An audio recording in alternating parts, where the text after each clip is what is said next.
Top African diplomats met in Nairobi seeking to fine-tune the continent's demand for more reforms at the United Nations.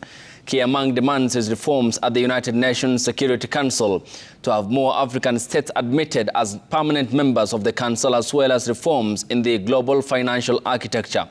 The diplomats under the banner of Amani Africa expressed concern with the manner in which Africa's debt burden was hindering development across the continent. Kenya, represented by Foreign Affairs Principal Secretary Dr. Korir Abraham Sing'oei, called for climate justice, saying Africa had borne the brunt despite its low emissions and the consequences which he said are evident. Which Kenya is particularly active in.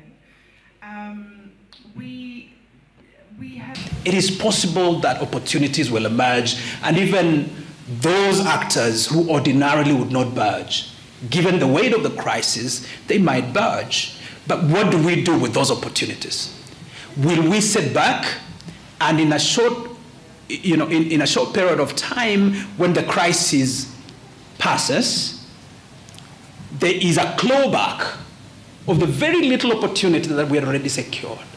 Or will we use the opportunity and the time, by virtue of our readiness, to be able to expand that opportunity that has become available, whether in relation to the UN Security Council reform, or in relation to reform of the Bretton Woods institutions, or around the larger conversations regarding climate.